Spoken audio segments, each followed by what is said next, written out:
Hello friend, जय हिंद। आप सभी का फिर से हमारे इस यूट्यूब चैनल पर स्वागत है। तो आज का हमारा जो बिहार एसएससी का प्रीवियस सेट चलाया जा रहा है सेट, आज का हमारा प्रैक्टिस सेट है 11 नंबर। ठीक है, तो चलते हैं आज की, और साथ ही साथ आपको करंट अफेयर्स भी मिलता है और इसका बोर्ड पीडीएफ भी आपको टेलीग्राम चैनल पर मिल जाता है। आज के प्रश्नों को देखते हैं। पहला प्रश्न क्या कर रहा है? पहला प्रश्न कह रहा है कि आयरन की कमी से क्या होता है। आयरन की कमी से तो क्या बेरी बेरी होता है, या स्कर्वी होता है, एनीमिया होता है, या मधुमेह रोग होता है? तो बताइए, आयरन की कमी से कौन सी रोग होती है? तो इसका जो आंसर हो जाएगा, आयरन की कमी से एनीमिया होती है। क्या होती है? एनीमिया होती है। एनीमिया की कमी, सॉरी, आयरन की कमी से कौन सी रोग होती है? एनीमिया। तो आयरन की कमी नहीं हो, इसके लिए आप लोग को क्या करना है? तो हरी सब्जियां, है ना, को ज्यादा सेवन करना है। पत्तेदार सब्जियां का जो है प्रयोग ज्यादा करना है। अगर बात करें स्कर्वी के, तो ये विटामिन सी के कमी से होता है। विटामिन सी के कमी से यहां लिखते हैं,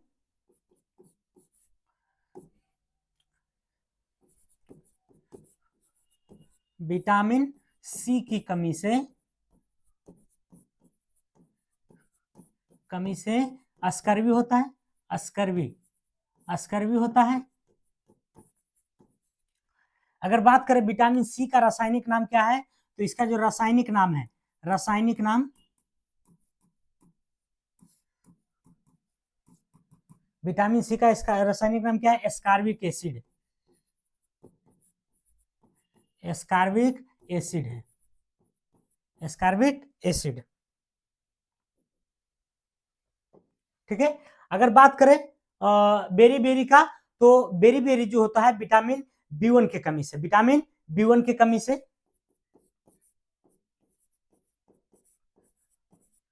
विटामिन बी1 की कमी से क्या होता है? तो बेरी बेरी रोग होता है। और विटामिन बी1 का जो रासायनिक नाम है, इसके रासायनिक नाम की अगर बात करें, रासायनिक नेम, तो क्या है विटामिन बी1 का? तो आपको थायमिन है। क्या है? थायमिन। थायमिन है। ठीक है, तो विटामिन बी1 का रासायनिक नाम क्या है? आपको थायमिन है।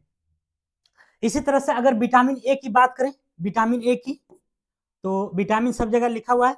ए की अगर बात करें, तो ए की कमी से क्या होता है? रतौंधी होता है। ए की कमी से रतौंधी होता है। और ए का जो रासायनिक नाम है, रासायनिक नाम यहीं पर लिख देते हैं, रेटिनॉल होता है। क्या होता है? रेटिनॉल होता है।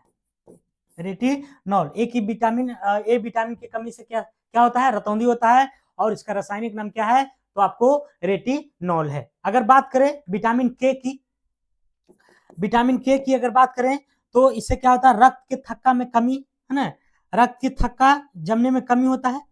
अगर विटामिन के नहीं है, तो रक्त के थक्का में जो आपको कमी होगा। रक्त थक्का नहीं जमना, है ना, नहीं जमना, मतलब जमने की प्रक्रिया में क्या होगा?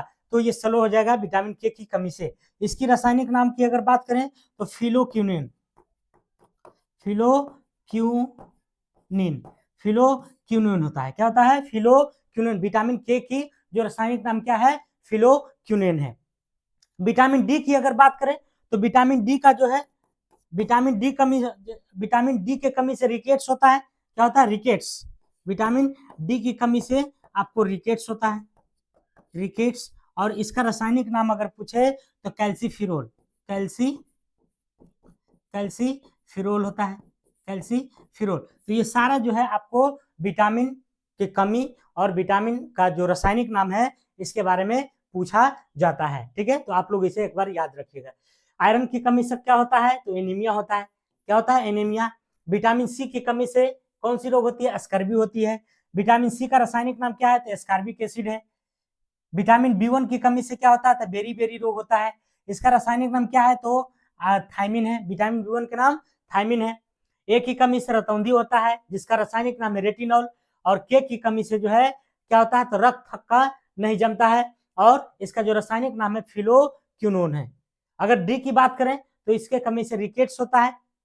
विटामिन डी के कमी से रिकेट्स होता है। और इसका रासायनिक नाम है कैल्सीफिरोल है। ठीक है, तो आप लोग इसे ध्यान में रखिएगा। अगला क्वेश्चन चलते हैं। करा हम्पी में विजयनगर के भगवान अवशेष किसके द्वारा वर्ष 1800 में प्रकाश में लाया गया था? हम्पी में। हम्पी कहाँ पड़ता है? कर्नाटक में।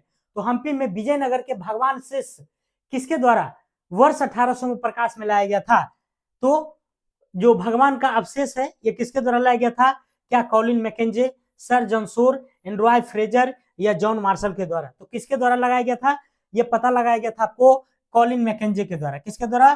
कॉलिन मैकेंजे के द्वारा लगाया गया था कि हम्पी में विजयनगर के क्या है? तो भगवान शेष है। ठीक है। अगर आप बात करें हम्पी के, तो हम्पी विजयनगर साम्राज्य की राजधानी थी। विजयनगर साम्राज्य की राजधानी कहाँ थी? हम्पी थी।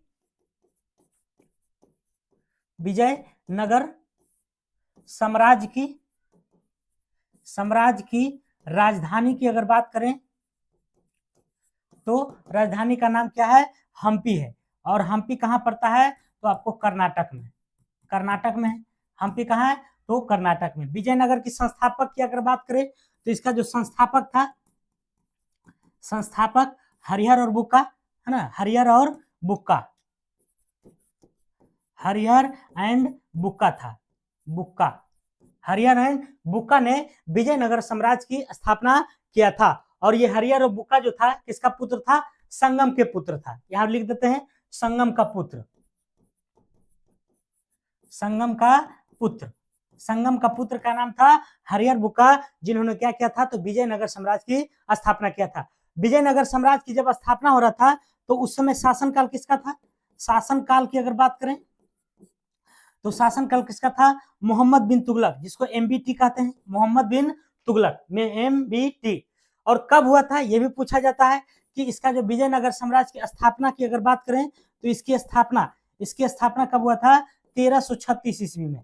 1336 ईस्वी में हुआ था। किसकी?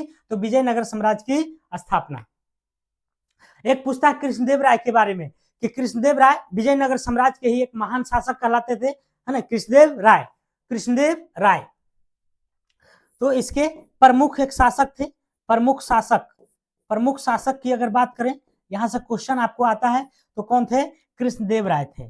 कृष्णदेव राय थे। कृष्णदेव राय थे।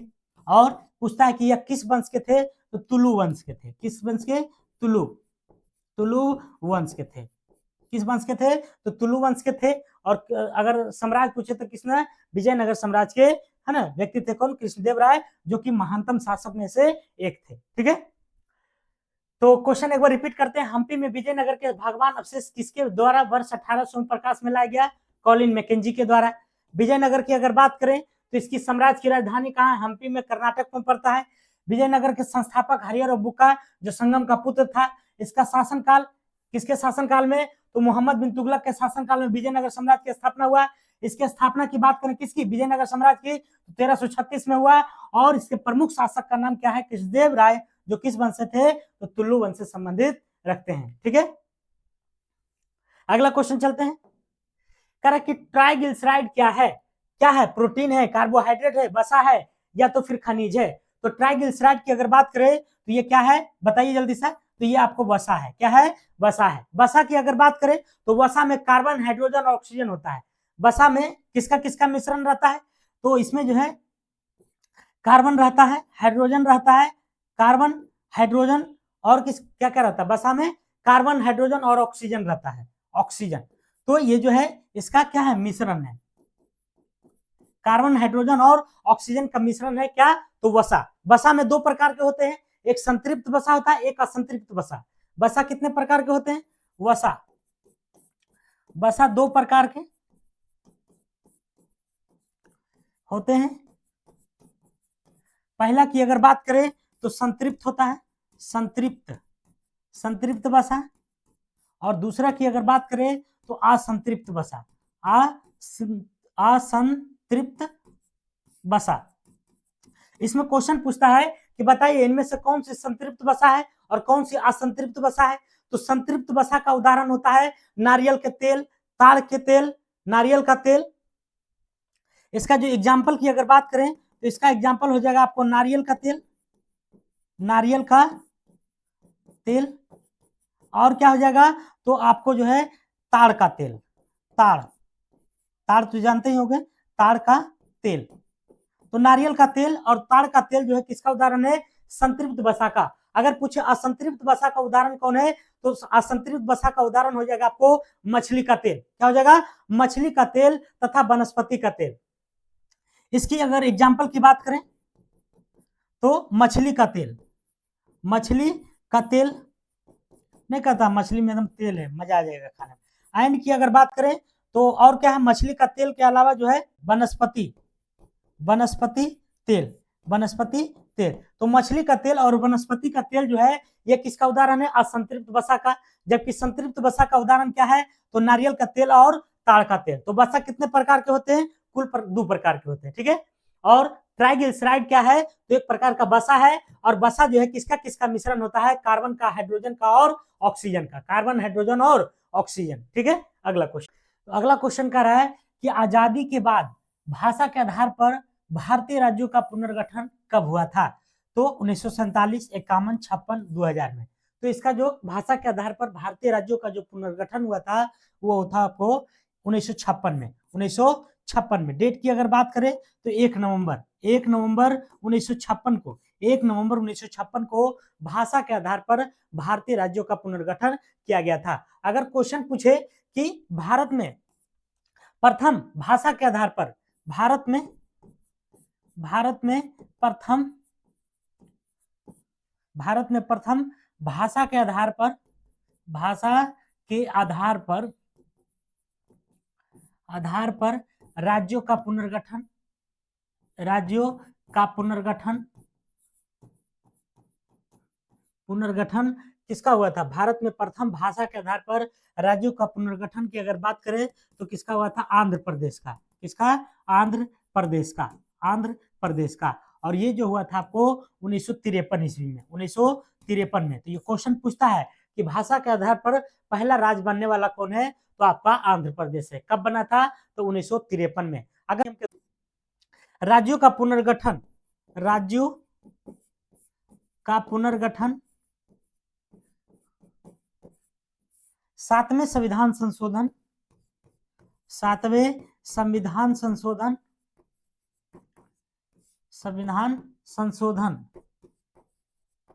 1956 के तहत किया गया है।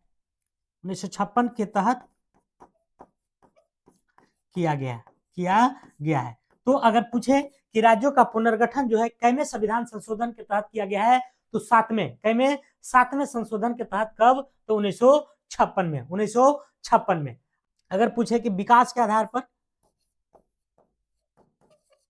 विकास के आधार पर किसको? तो तेलंगाना को, तेलंगाना राज्य को, तेलंगाना को अलग किया गया है। तो इसको जो है किस आधार पर किया गया था ये भी पूछ सकता है।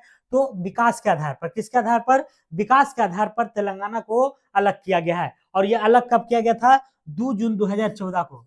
कब? तो 2 जून 2014 को, है ना। आंध्र प्रदेश से कट करके कौन सा बन गया? तो तेलंगाना राज्य बन गया, तेलंगाना राज्य बन गया। और किस आधार पर? तो विकास के आधार पर, ठीक है। अगला क्वेश्चन करा, राष्ट्रीय बालिका शिशु दिवस कब मनाया जाता है? राष्ट्रीय बालिका शिशु दिवस, तो ये जो मनाया जाता है आपको क्या? 3 जून को, 3 जनवरी, 8 जनवरी, 12 जनवरी, 24 जनवरी। तो ये राष्ट्रीय बालिका शिशु दिवस जो मनाया जाता है आपको 24 जनवरी को। कब मनाया जाता है? 24 जनवरी को राष्ट्रीय बालिका शिशु दिवस के रूप में मनाते हैं, 24 जनवरी को। अगर बात करें विश्व हिंदी दिवस के, तो विश्व हिंदी दिवस की अगर बात करें, विश्व हिंदी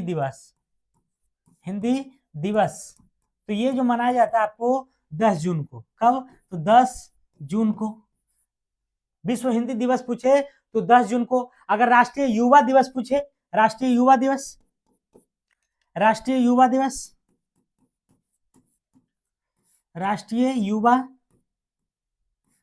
दिवस, तो ये जो मनाया जाता है आपको 12 जनवरी को, 12 जनवरी को राष्ट्रीय युवा दिवस के रूप में मनाते हैं। अगर पर्यटन दिवस पूछे, राष्ट्रीय पर्यटन दिवस, राष्ट्रीय पर्यटन दिवस, तो ये जो है आपको मनाया जाता है 25 जून को। कब मनाया जाता है? 25 जून को। तो विश्व हिंदी दिवस 10 जून को, 10 जनवरी को, सॉरी 10 जनवरी को, 10 जनवरी है ना, और ये हो जाएगा आपको 25 जनवरी, सब जनवरी में ही चलेगा। ठीक है, राष्ट्रीय पर्यटन दिवस 25 जनवरी को। अगर कुष्ठ निवारण दिवस पूछे, कुष्ठ निवारण दिवस, कुष्ठ निवारण दिवस, कुष्ठ कुष्ठ निवारण दिवस, तो ये जो आपको मनाया जाता है कब? तो 30 जनवरी को, 30 जनवरी को। तो जनवरी मंथ में जो है सब सारा जो है इंपॉर्टेंट है आपको। अब अगर सर्वोदय दिवस की बात करें तो सर्वोदय दिवस भी 30 जनवरी को मनाया जाता है। सर्वोदय दिवस, सर्वोदय दिवस, तो ये कब मनाया जाता है आपको? 30 जनवरी को, 30 जनवरी को सर्वोदय दिवस के रूप में मनाते हैं। ठीक है, और थल सेना दिवस अगर पूछे, थल सेना दिवस, थल सेना दिवस, तो ये जो मनाया जाता है आपको 15 जनवरी को, 15 जनवरी को, 15 जनवरी को।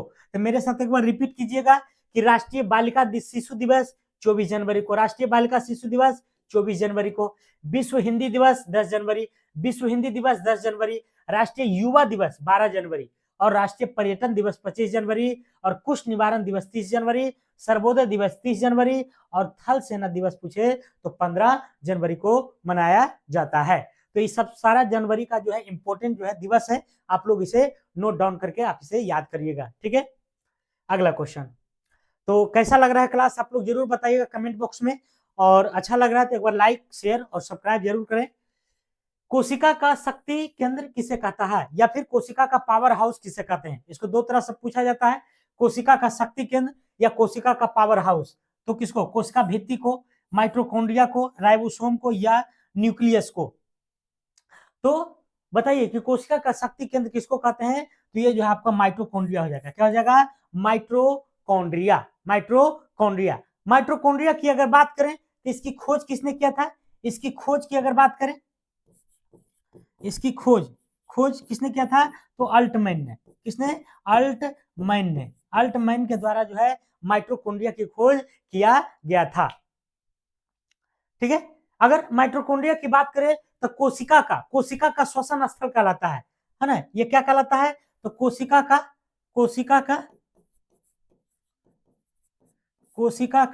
श्वसन स्थल, श्वसन स्थल कहलाता है ना? कोशिका का श्वसन स्थल नहीं, अंग लिख दीजिए, अंग, अंग। कोशिका का श्वसन अंग क्या कहलाता है? माइटोकॉन्ड्रिया कहलाता है। पूछता है कि प्रोटीन की फैक्ट्री की अगर बात करें तो राइबोसोम कहलाता है। क्या कहलाता है? प्रोटीन की फैक्ट्री, प्रोटीन की फैक्ट्री। तो प्रोटीन की फैक्ट्री के रूप में किसे जानते हैं? तो आपको राइबोसोम की। किसको? राइबोसोम की। कोशिका का यातायात किसको कहते हैं? कोशिका का यातायात यहां लिख देते हैं, कोशिका का यातायात। तो ये कौन काम करता है? गोल्जी काय। कौन करता है? गोल्जी काय। कोशिका का यातायात का जो कार्य करता है कौन करता है? गोल्जी काय करता है। ठीक है, आगे बढ़े, अगला क्वेश्चन देखते हैं। लाइसोसोम है ना, कहाँ है लाइसोसोम? लाइसोसोम की अगर बात करें तो इसको आत्महत्या की थैली यहां पर लिखते हैं, आत्महत्या की थैली, आत्महत्या की थैली की अगर बात करें तो किसको कहते हैं? लाइसोसोम को।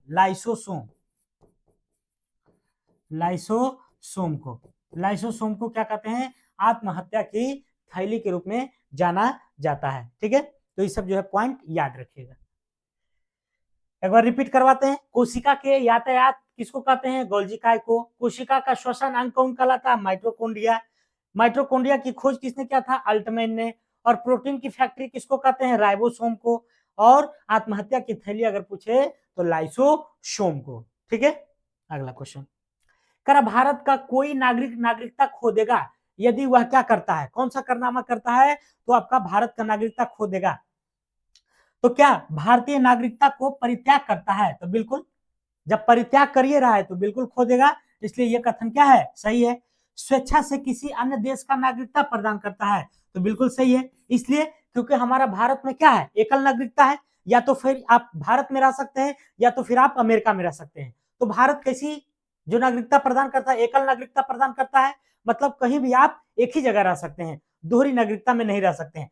तो ये दोनों कथन इसके लिए क्या है? सही है। तो भारत का कोई नागरिकता खो देगा अगर ये दोनों कंडीशन को फॉलो करेगा तो, है ना, इसलिए इसका तो क्या हो जाएगा? दोनों हो जाएगा। तीसरा पढ़ते हैं, किसी अन्य देश के नागरिक से विवाह करता है? ऐसा नहीं, विवाह करने से नागरिकता बिल्कुल नहीं जाएगा। सरकार की आलोचना करता है? बिल्कुल नहीं, आलोचना करने से भी आपको नागरिकता नहीं जाएगी, इसलिए ये दोनों बिल्कुल क्या है? सही है।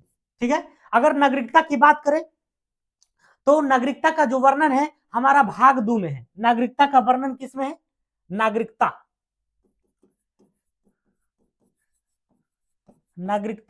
भाग 2 में है ना। अगर नागरिकता की बात करें अनुच्छेद कितना में है? तो अनुच्छेद अगर पूछे नागरिकता से संबंधित तो आपको हो जाएगा 5 से 11 के बीच में। 5 से 11 के बीच में नागरिकता संबंधी प्रावधान का वर्णन किया गया है। ठीक है, भारत में कैसी नागरिकता है? तो एकल नागरिकता है। भारत में एकल नागरिकता है और ये जो एकल नागरिकता है ये जो है वर्ड कहां से लिया गया है? तो ये जो है एकल नागरिकता का जो ब्रिटेन से लिया गया है। एकल नागरिकता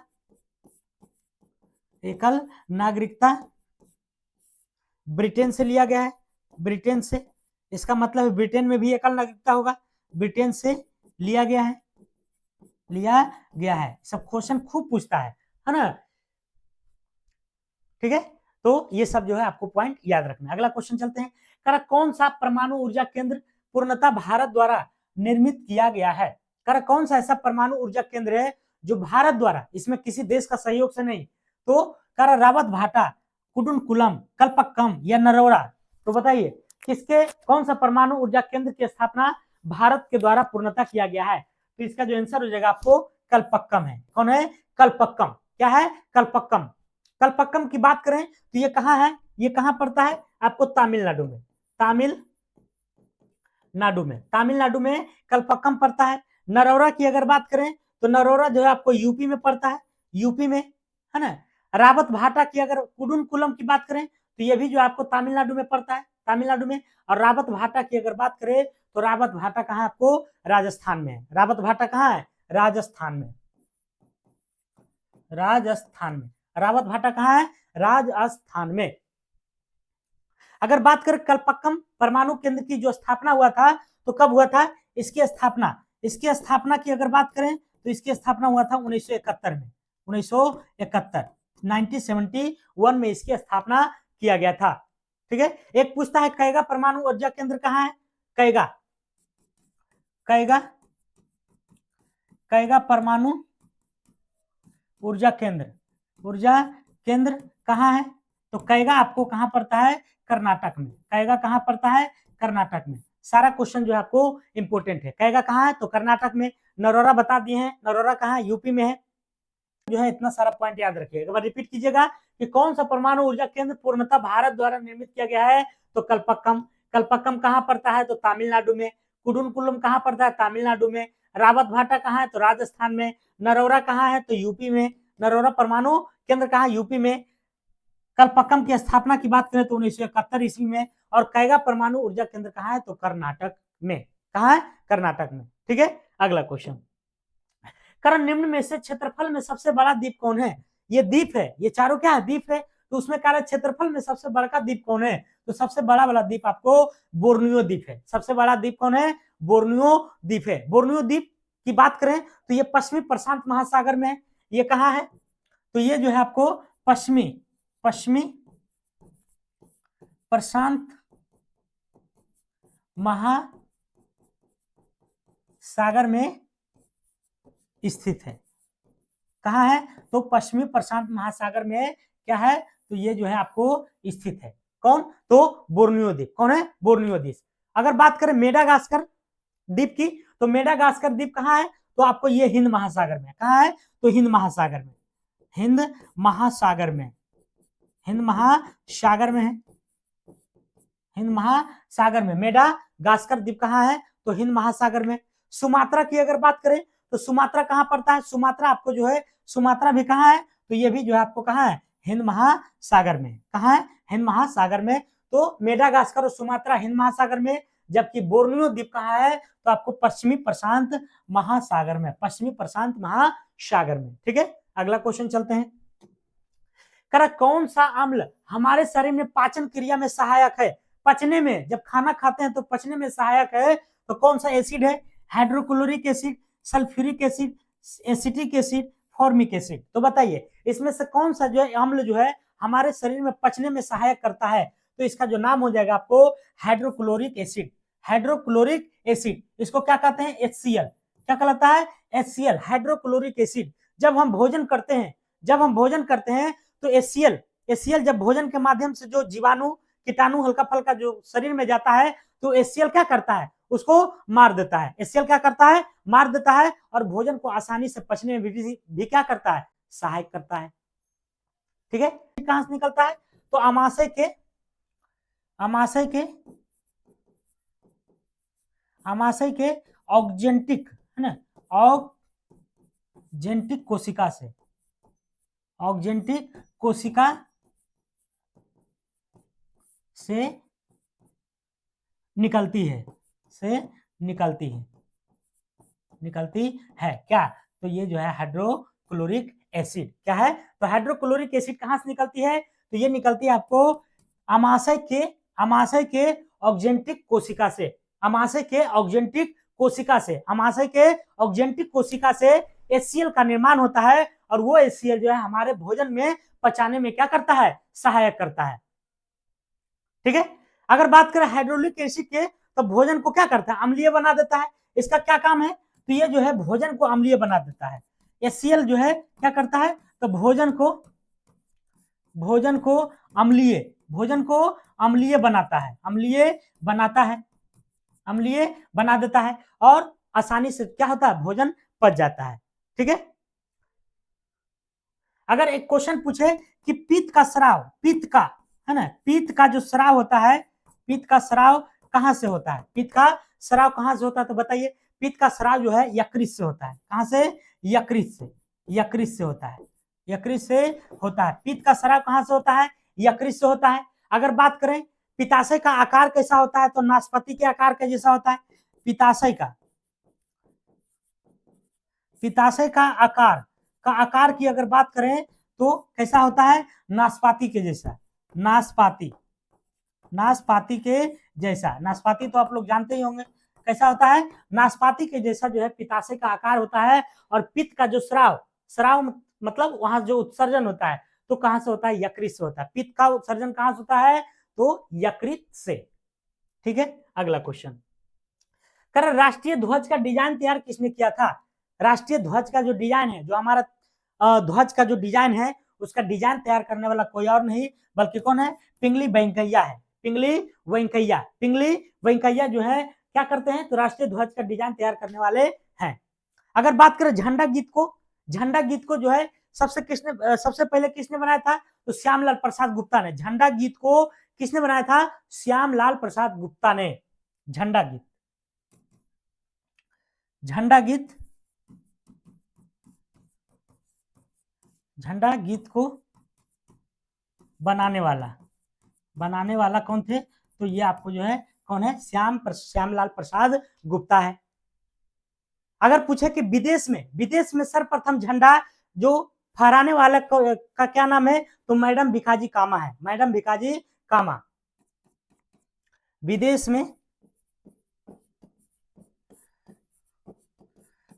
में सर्वप्रथम झंडा फहराने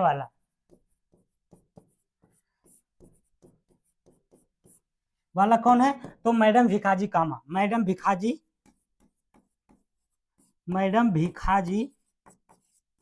कामा, मैडम भिखाजी कामा। और ये कहाँ फहराए थे? तो जर्मनी के स्टुटगार्ड में, जर्मनी के जर्मनी के स्टुटगार्ड में। तो सबसे पहले अगर पूछे कहाँ फहराया गया था, तो जर्मनी के स्टुटगार्ड में, और किनके द्वारा, तो मैडम भिखाजी कामा के द्वारा, मैडम भिखाजी कामा के द्वारा। अगर बात कांग्रेस के लाहौर अधिवेशन में, लाहौर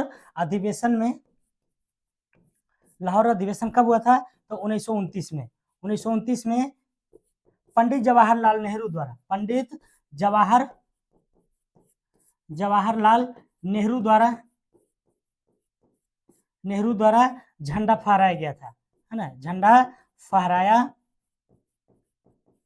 फहराया गया था। ठीक है, तो अगर पूछे कि कांग्रेस के लाहौर अधिवेशन में कब फहराया गया था, 1929 में, किसके द्वारा, तो पंडित जवाहरलाल नेहरू के द्वारा। और स्वाधीनता दिवस मनाया गया था पूरे भारत में 26 जून 1930 को। स्वाधीनता दिवस के रूप में जो है, स्वाधीनता दिवस कब मनाया गया था,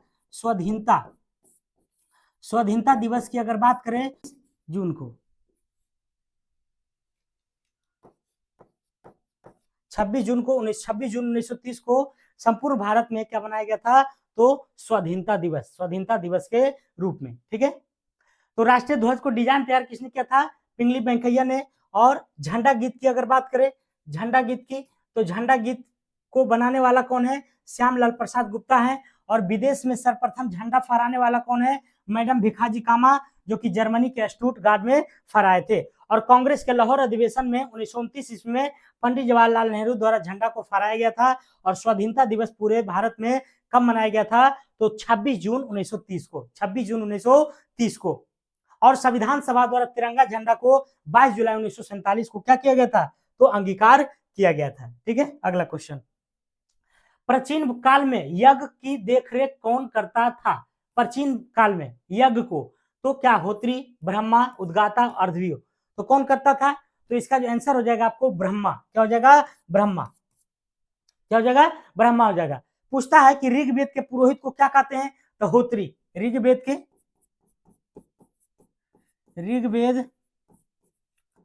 के पुरोहित को क्या कहते हैं, पुरोहित को होत्री कहते हैं, होत्री। ऋग्वेद के पुरोहित को होत्री कहते हैं। उसी प्रकार से सामवेद के, है ना, सामवेद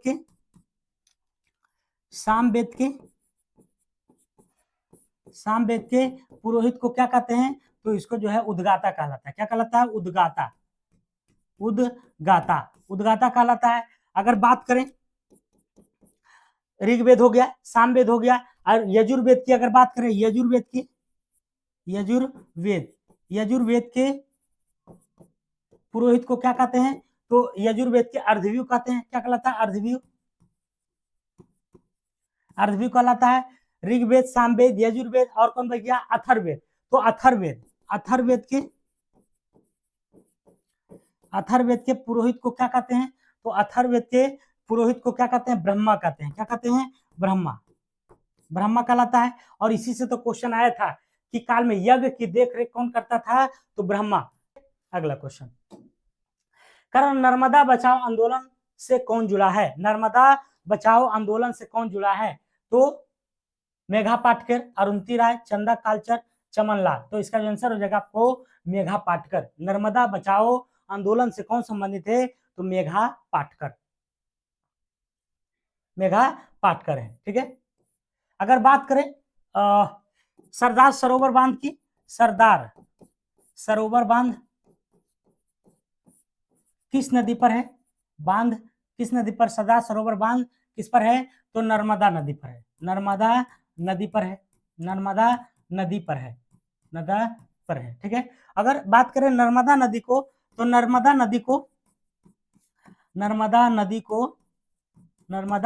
नदी को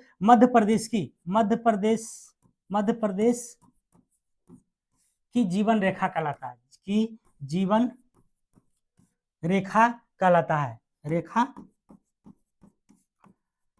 है।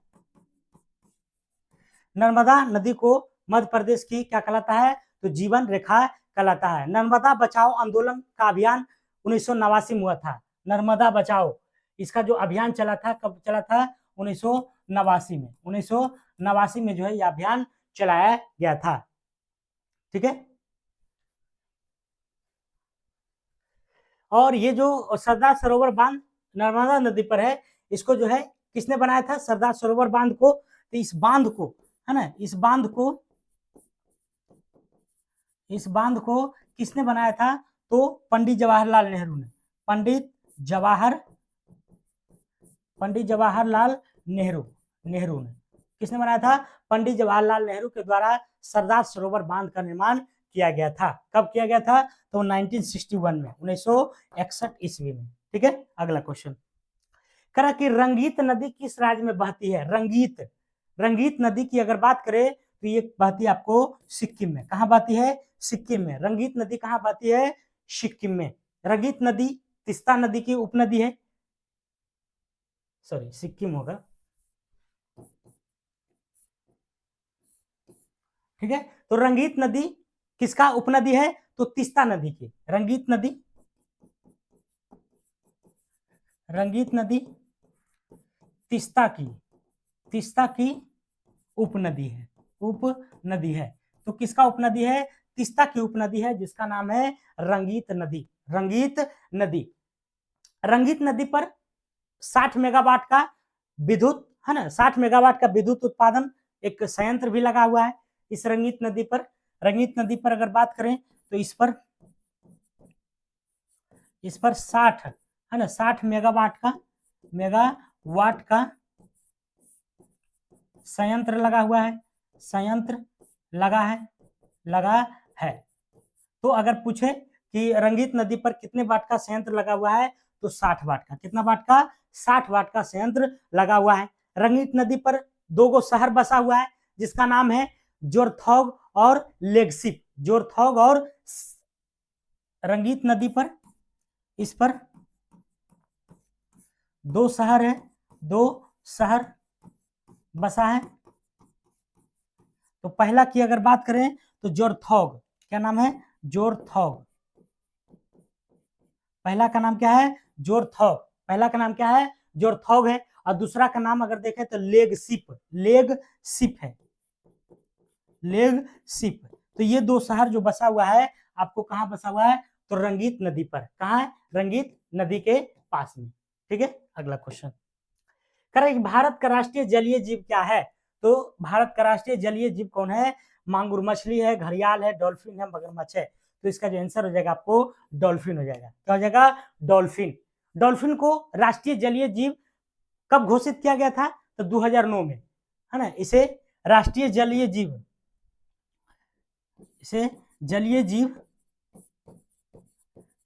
जलीय जीव की अगर बात करें तो 5 अक्टूबर 2009 को घोषित किया गया था, है ना। किसको? तो इस डॉल्फिन को कब राष्ट्रीय जलीय जीव के रूप में घोषित किया गया था? तो 5 अक्टूबर 2009 को। क्या होता है इसका वैज्ञानिक नाम? डॉल्फिन का वैज्ञानिक नाम अगर पूछे, वैज्ञानिक नाम तो प्लांटिस्टा गैंगेटिक। प्लांटिस्टा गैंगेटिक क्या होता है? प्लांटिस्टा गैंगेटिक होता है। थोड़ा बहुत लिखने में मिस्टेक हुआ होगा। तो डॉल्फिन का वैज्ञानिक नाम क्या है? प्लांटिस्टा गैंगेटिक होता है। क्या होता है? प्लांटिस्टा गैंगेटिक। राष्ट्रीय डॉल्फिन अनुसंधान केंद्र अगर पूछे, राष्ट्रीय डॉल्फिन अनुसंधान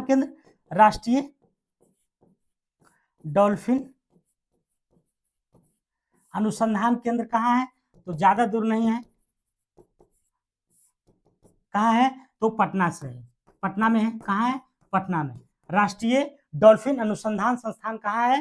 तो आपको पटना में है। कहाँ है? पटना में। डॉल्फिन की अगर बात करें तो डॉल्फिन सभी नदी में नहीं पाया जाता है। ये बड़ा बड़ा नदी में, जैसे ब्रह्मपुत्र में हो गया, सिंधु में हो गया, गंगा में हो गया, मेघना में हो गया।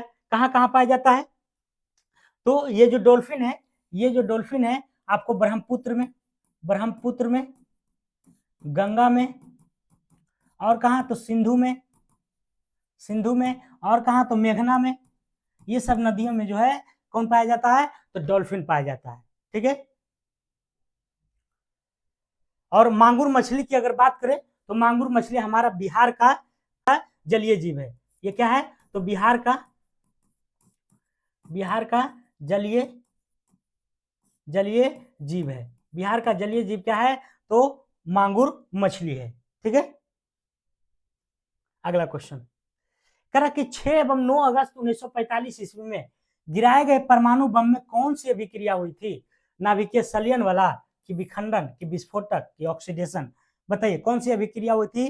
तो इसमें जो अभिक्रिया हुई थी आपको कौन सी हुई थी? नाभिकीय विखंडन की अभिक्रिया।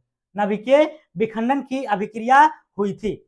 नाभिकीय विखंडन की अभिक्रिया 6 अगस्त और 9 अगस्त जो जापान के नागासाकी और हिरोशिमा पर जो बम गिराए गए थे उसमें कौन सी अभिक्रिया हुई थी? तो नाभिकीय विखंडन वाला अभिक्रिया, नाभिकीय विखंडन की अभिक्रिया। अगला है कह कि 1799 ईस्वी में टीपू सुल्तान की मृत्यु उपरांत मैसूर के राजा किसे बनाया गया था? 1799 ईस्वी में जब टीपू सुल्तान की मृत्यु हो गई थी तो मैसूर का राजा किसे बनाया गया था? क्या बसालत खान को, प्रताप सिंह प्रथम को, कृष्णराज तृतीय को, नंदराज को? तो इसमें जो बनाया गया था आपको किसको?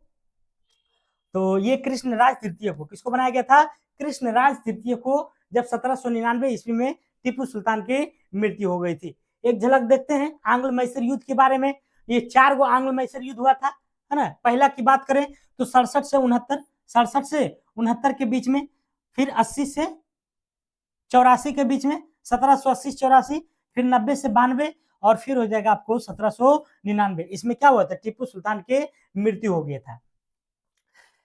इसके है ना युद्ध के साथ साथ जो है संधि भी हुआ था। जैसे 1767 से 69 के बीच में जो युद्ध हुआ था तो इसमें हैदर अली पूरी तरह से क्या हुए थे? विजेता हुए थे। हैदर अली जीत गए थे और उसी जीत के बाद मद्रास की संधि हुई। क्या हुई थी? मद्रास की संधि हुई थी। 80 से 84 की अगर बात करें तो इसमें मंगलौर की संधि हुई 1784 में, और 1790 से 92 में श्रीरंगपट्टनम की संधि हुआ 1792 में, और 1799 में चतुर्थ आंग्ल मैसूर युद्ध हुआ था जो कि जिसमें क्या हुआ था? टीपू सुल्तान मारे गए थे। इसमें गवर्नर भी पूछता है, जैसे कि द्वितीय में, प्रथम में तो गवर्नर नहीं था लेकिन द्वितीय में कौन था? वारेन हेस्टिंग्स था। तृतीय में अगर बात करें तो कार्नवालिस था। तृतीय वाला ज्यादा पूछता है कि श्रीरंगपट्टनम की संधि जो है 1792 में जो हुआ था उस समय गवर्नर कौन थे? तो लॉर्ड कार्नवालिस थे। और द्वितीय में पूछे तो वारेन हेस्टिंग्स हो जाएगा, और तृतीय चतुर्थ में पूछे तो लॉर्ड वेलेजली हो जाएगा। ठीक है, तो चतुर्थ आंग्ल मैसूर युद्ध में जब 1799 ईस्वी में टीपू सुल्तान जब मारे गए थे तो उसके बाद जो राजा बनाया गया था, किसको बनाया गया था? तो कृष्ण, है ना, किसको बनाया था? कृष्णराज तृतीय को, ठीक है, अगला क्वेश्चन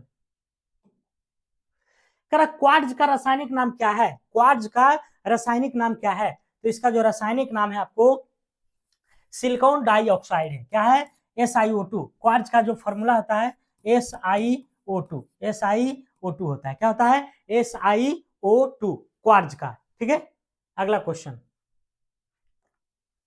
अगला है करण निम्न में से कौन सा प्रधानमंत्री राज्य के मुख्यमंत्री के रूप में कार्य नहीं किया? करण कौन सा ऐसा प्रधानमंत्री है जो राज्य के मुख्यमंत्री के रूप में कार्य नहीं किया है? चरण सिंह, PV नरसिम्हा राव, HD देवगौड़ा, चंद्रशेखर। तो ये जो नहीं किया है ये चंद्रशेखर थे, है ना। कौन थे? चंद्रशेखर ऐसे प्रधानमंत्री थे जो राज्य के मुख्यमंत्री के रूप में कार्य नहीं किए थे। यहाँ तक कि ये तो मंत्री भी नहीं थे, है ना, ये तो मंत्रिमंडल में भी नहीं थे, और चंद्रशेखर जो है ऐसे प्रधानमंत्री बन गए थे। ठीक है,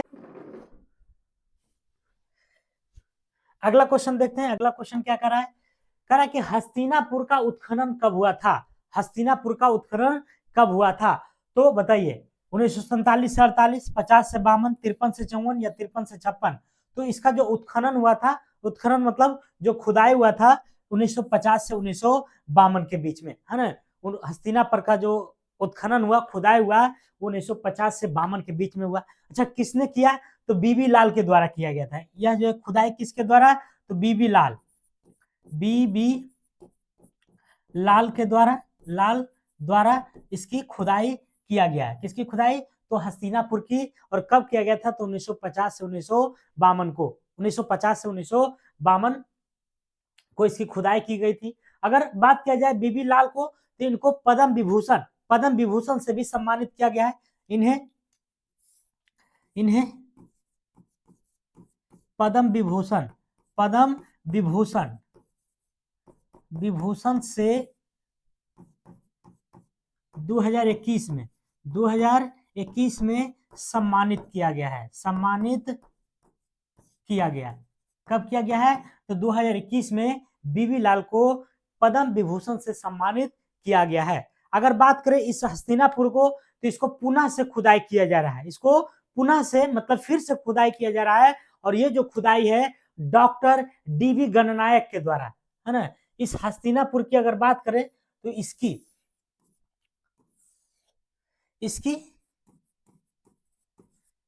पुनः खुदाई डॉक्टर डीबी गणनायक, किसके द्वारा? डॉक्टर डीबी गणनायक के द्वारा, गणनायक द्वारा किया जा रहा है।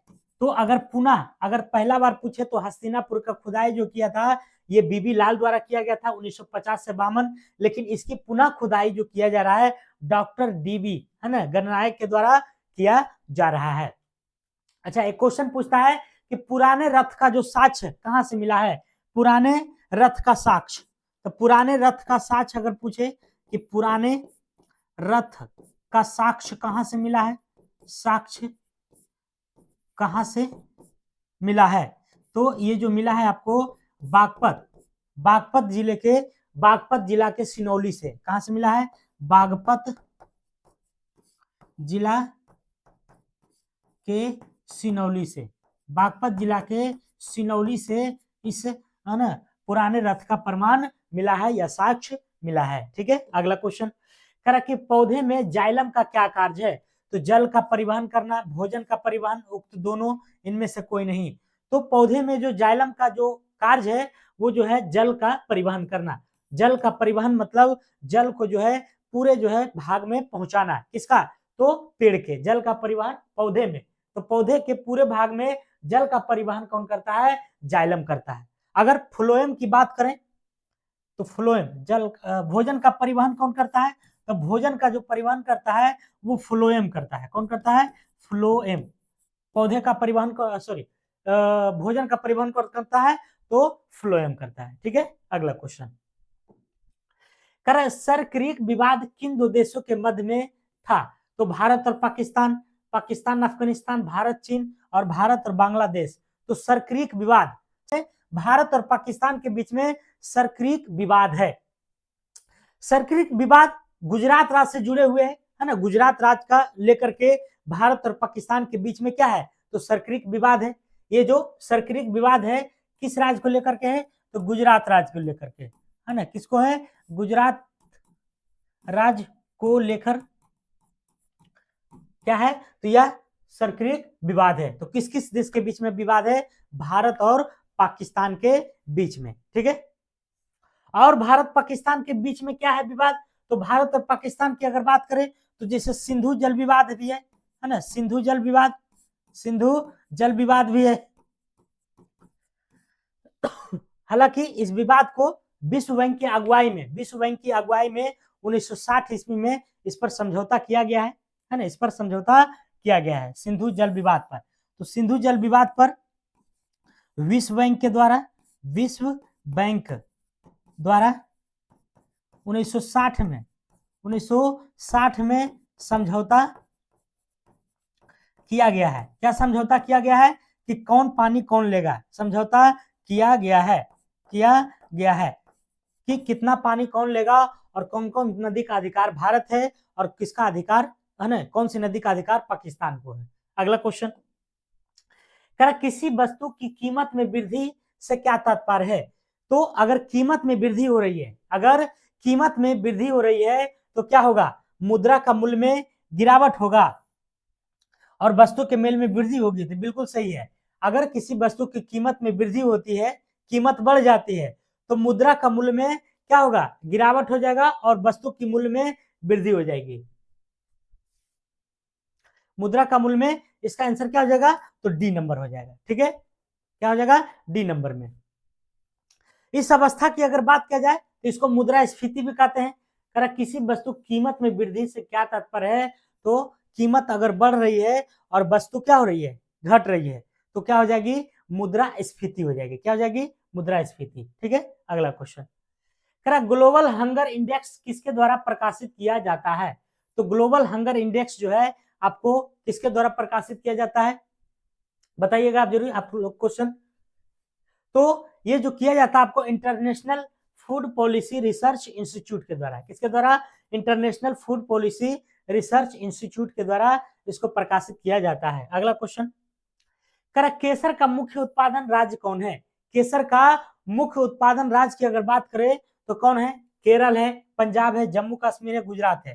तो इसका जो आंसर हो जाएगा आपको जम्मू एंड कश्मीर। केसर का उत्पादन कहाँ होता है, जम्मू और कश्मीर। अगर बात करें जूट का, है ना, जूट या चावल का, तो जूट और चावल का जो है कौन करता है, जूट या चावल, चावल का निर्माण में अगर बात करें तो कौन है, पश्चिम बंगाल है, पश्चिम बंगाल, पश्चिम बंगाल है। जूट या चावल के निर्माण में जो अग्रणी राज्य है पश्चिम बंगाल है। अगर बात करें गन्ना के, है ना, गन्ना का, गेहूं का, आलू का, तो तीनों में जो है उत्तर प्रदेश है। कौन है, गन्ना, गेहूं और क्या है, तो आलू। आलू में जो अग्रणी राज्य है आपको कौन है, तो यूपी है। कौन है, यूपी है। गन्ना, गेहूं और आलू में कौन सा है, तो यूपी हो जाएगा। सोयाबीन है, मध्य प्रदेश हो जाएगा। सोयाबीन क्या हो जाएगा, मध्य प्रदेश। सोयाबीन की अगर बात करें तो मध्य प्रदेश। सोयाबीन के उत्पादन में कौन है, तो एमपी है। बाजरा की अगर बात करें, बाजरा उत्पादन में कौन है, तो राजस्थान है, राजस्थान है। बाजरा में कौन है, राजस्थान है। ठीक है, अगला क्वेश्चन कर भारत में रेलवे की शुरुआत कब हुई थी, तो भारत में रेलवे की जो शुरुआत हुई थी 1853 ईस्वी में। भारत में रेलवे की शुरुआत कब हुआ था, 1853। सबसे पहले जो ट्रेन चली थी 16 अप्रैल, कब चली थी, 16 अप्रैल 1853 को, 16 अप्रैल 1853 को सबसे पहले ट्रेन चलाई गई थी। कहां से कहां चलाई गई थी, तो ये जो है आपको बताइएगा कमेंट बॉक्स में, कहां से कहां चलाई गई थी। ये जो ट्रेन चली थी आपको टोटल 34 किलोमीटर चली थी। कुल टोटल कितने चला था, टोटल की अगर बात करें तो 34 किलोमीटर, है ना। और इस ट्रेन का नाम की अगर बात करें तो नाम क्या था, ब्लैक ब्यूटी था। क्या था, ब्लैक ब्यूटी, ब्लैक ब्यूटी था, ब्लैक ब्यूटी। तो यहां से, और किसके शासनकाल में चला था, तो लॉर्ड डलहौजी, डलहौजी, लॉर्ड डलहौजी के शासनकाल में सबसे पहले जो है ट्रेन संचालित किया गया था। अगर विद्युत ट्रेन अगर पूछे सबसे पहले कब चला था, विद्युत ट्रेन, तो सर्वप्रथम विद्युत ट्रेन जो चला था, सर्वप्रथम विद्युत ट्रेन की अगर बात करें तो ये चला था आपको 1925, 3 फरवरी 1925 को, 3 फरवरी 1925 को सर्वप्रथम विद्युत ट्रेन को चलाया गया था। और अगर बात करें स्वतंत्र भारत के प्रथम रेल मंत्री कौन थे, है ना, जब भारत स्वतंत्र हुआ था तो स्वतंत्र भारत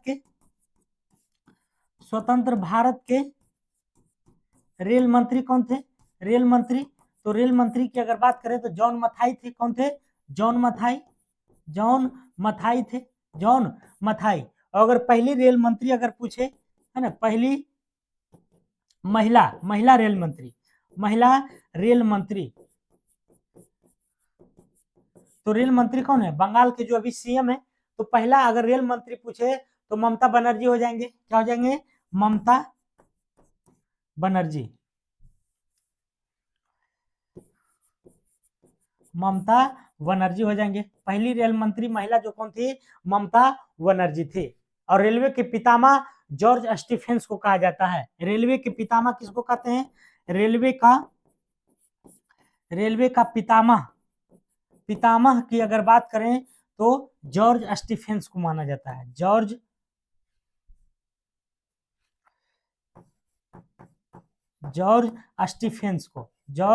स्टीफेंस को कहा जाता है, किसको, तो रेलवे के पितामह। अगला क्वेश्चन, प्रायद्वीपीय भारत की सबसे ऊंची चोटी कौन सी है, तो प्रायद्वीपीय भारत की सबसे चोटी कौन है, अनायमुड़ी है। कौन है, अनायमुड़ी। अगला क्वेश्चन, कि अशोक के शिलालेखों को सर्वप्रथम किसने पढ़ा था, तो जेम्स प्रिसेप ने, किसने? जेम्स प्रिसेप ने कब पढ़ा था? 1837 ईस्वी में, 1837 में पढ़ा था। इस जेम्स प्रिसेप की अगर बात करें तो ये जो है टकसाल के प्रभारी था। कलकत्ता टकसाल के क्या थे? तो प्रभारी थे। कौन थे? तो जेम्स प्रिसेप, जिसने क्या किया था? तो अशोक के शिलालेखों को क्या किए थे? तो पढ़ लिए थे। अगर बात करें अशोक के शिलालेख के, तो इनके कुल 4 लिपि थी। टोटल कितना था? 4 लिपि, है ना, ब्राह्मणी, खरोष्टी, ग्रीक और अरमाइक। लिपि की बात करें अशोक के 4 लिपि, है ना, 4 लिपि में जो है लिखा गया था, उसका क्या नाम है? तो पहला की बात करें तो ब्राह्मणी है। दूसरी की बात करें तो खरोष्टी है। तीसरी की बात करें तो अरमाइक है। और चौथी की अगर बात करें तो ग्रीक हो जाएगा। क्या हो जाएगा? ग्रीक। तो ब्राह्मणी, खरोष्टी, अरमाइक और ग्रीक, ये 4 लिपियों में अशोक का शिलालेख का वर्णन किया गया है। और शिलालेखों का उत्कीर्ण का श्रेय जो है किसको जाता है? अशोक को। अगला क्वेश्चन, 2011 के जनगणना के अनुसार भारत की जनसंख्या है, तो बताइए कितना है? मिलियन में है, तो 1029 मिलियन है। कितना है? भारत की जनसंख्या कितनी है? 1029 मिलियन। भारत की जनसंख्या अगर करोड़ में देखा जाए तो लगभग जो है लगभग 121 करोड़ है। लगभग कितना है? 121 करोड़ है जनसंख्या, है ना। और मिलियन में देखा जाए तो 1029 है। ठीक है। अगर जनगणना की बात करें तो भारत में सर्वप्रथम जो जनगणना हुआ था 1872 में, सर्वप्रथम जो जनगणना हुआ था, सर्वप्रथम जनगणना 1872 ईस्वी में किसके समय में हुआ था? तो लॉर्ड मेयो के काल में। अगर नियमित जनगणना अगर पूछे कि नियमित जनगणना जो है कब हुआ था? सर्वप्रथम नियमित जनगणना अगर पूछे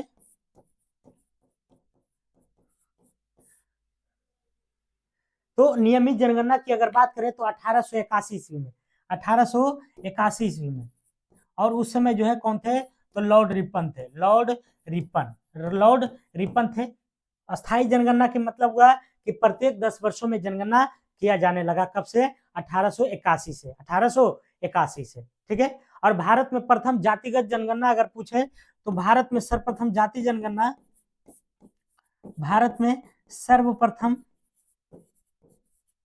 जातिगत जनगणना जो हुआ था, जनगणना वो कब हुआ था? तो 1931 में, 1931 में। ठीक है। अगला क्वेश्चन, नाभिकीय रिएक्टर में वह अवयव जो अभिक्रिया को नियंत्रित करता है क्या कहलाता है? नियंत्रक छड़ कहलाता है। क्या कहलाता है? नियंत्रक छड़। नाभिकीय रिएक्टर का वह अवयव जो अभिक्रिया में नियंत्रित करता है वह नियंत्रक छड़ कहलाता है। और नियंत्रक छड़ जो है कैडमियम या बोरोन का बना होता है ना। यह जो है कैडमियम या बोरोन का बना होता है। तो कौन? नियंत्रक छड़ किसका बना होता है? कैडमियम या बोरोन का। ठीक है। अगर नाभिकीय रिएक्टर में मंदक के रूप में बात किया जाए तो नाभिकीय रिएक्टर में मंदक के रूप में भारी जल का प्रयोग किया जाता है। भारी जल का प्रयोग किया जाता है। ठीक है। जिसको हम लोग क्या कहते हैं? D2O, ड्यूटेरियम ऑक्साइड, जिसकी खोज किसने किया था? तो वासवन ने। किसने? वासवन ने। ठीक है। अगला क्वेश्चन, अब करंट अफेयर्स है। तो करंट अफेयर्स आपको 10 क्वेश्चन है, आप इसे आराम से लगाइए। पाकिस्तान में भारतीय मिशन की प्रमुख बनने वाली पहली महिला कौन है? तो पहली महिला जो है आपको गीतिका श्रीवास्तव है। कौन है? गीतिका श्रीवास्तव। इन्होंने डॉक्टर एम सुरेश कुमार का स्थान लिया है। किसका स्थान लिया है? डॉक्टर एम सुरेश कुमार का। ठीक है। अगला क्वेश्चन, WHO के द्वारा मंकी पॉक्स का नाम बदलकर क्या रखा गया है?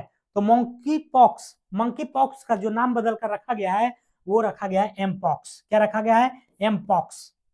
मंकी पॉक्स का नाम मंकी पॉक्स इसलिए पड़ा था क्योंकि जब सबसे पहले इस वायरस का जो खोज हुआ था तो उसमें पर है ना मंकी पर जो है परीक्षण किया गया था, इसीलिए उसका नाम क्या रखा गया था, तो मंकी पॉक्स। लेकिन अभी हाल ही में इसका नाम बदलकर क्या रखा गया है, तो एम पॉक्स। क्या रखा गया है, एम पॉक्स। इस रोग में है ना, ये रोग जो होता है वायरस के कारण होता है, मंकी पॉक्स वायरल जनित रोग है, और मनुष्यों में सबसे पहले 1970 ईस्वी में है ना इसकी पहचान किया गया था। अगला क्वेश्चन, अंडमान निकोबार आइलैंड का वर्तमान उपराज्यपाल कौन है? अंडमान निकोबार आइलैंड के, तो अंडमान निकोबार के कौन है, एडमिरल डीके जोशी हैं, एडमिरल डीके जोशी हैं। बीडी मिश्रा की अगर बात करें तो ये जो है लद्दाख के उपराज्यपाल के नाम है ना, ये लद्दाख के हैं। अगर तमिल साई सुंदर राजन की बात करें तो तमिल साई सुंदर राजन कहाँ के हैं, ये आपको पुदुचेरी के हैं। कहाँ के हैं, पुदुचेरी के। अगर बात करें मनोज सिन्हा के, तो मनोज सिन्हा किसका है, ये आपको जो है जम्मू एंड कश्मीर का है, जम्मू एंड कश्मीर के। ये सभी उपराज्यपाल हैं। कौन है, उपराज्यपाल। अगला क्वेश्चन, भारत निर्वाचन आयोग ने अगस्त 2023 में नेशनल आइकॉन किसे नियुक्त किया है? तो किसको, रानी मुखर्जी, विराट कोहली, सचिन तेंदुलकर, खेसारी लाल। बताइए किसका जो है नेशनल आइकॉन के रूप में चुना गया है?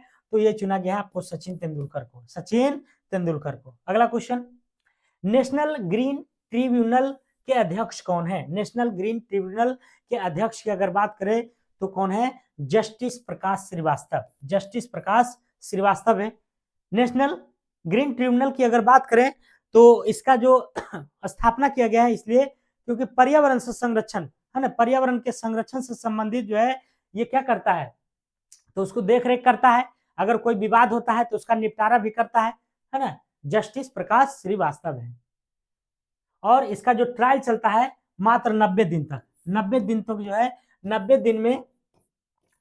दिन में मतलब पर्यावरण से संबंधित जो विवाद है 90 दिन में निपटारा करके इसको क्या करना है, खत्म करना है। अगला क्वेश्चन, करा के केंद्रीय अप्रत्यक्ष कर और सीमा शुल्क बोर्ड के नए चेयरमैन कौन बने हैं? केंद्रीय अप्रत्यक्ष कर और सीमा शुल्क के नए चेयरमैन कौन बने हैं? तो ये बने आपको संजय कुमार अग्रवाल। कौन है, संजय कुमार अग्रवाल है। अगला क्वेश्चन, करा टाटा स्टील के सीईओ और प्रबंधक निदेशक दूसरी बार कौन बना है? तो इसका जो सीईओ और प्रबंधक बने हैं टीवी नरेंद्रन बने हैं। कौन है, टीवी नरेंद्रन। अगर बात किया जाए टीवी नरेंद्रन की तो इसको 5 साल के लिए नियुक्त किया गया है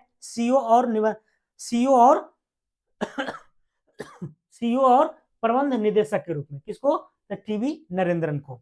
टाटा स्टील की स्थापना पूछता है कि टाटा स्टील की स्थापना कब हुआ था? तो टाटा स्टील की अगर बात करें तो इसकी स्थापना जो हुआ था 1907 में हुआ था। अच्छा, स्थापना करने वाला क्या नाम था, जमशेदजी टाटा, और उसके साथ कौन थे, तो दोराबाजी टाटा। स्थापना करने वाला व्यक्ति का नाम क्या है, जमशेदजी टाटा है, और क्या है, तो दोराबाजी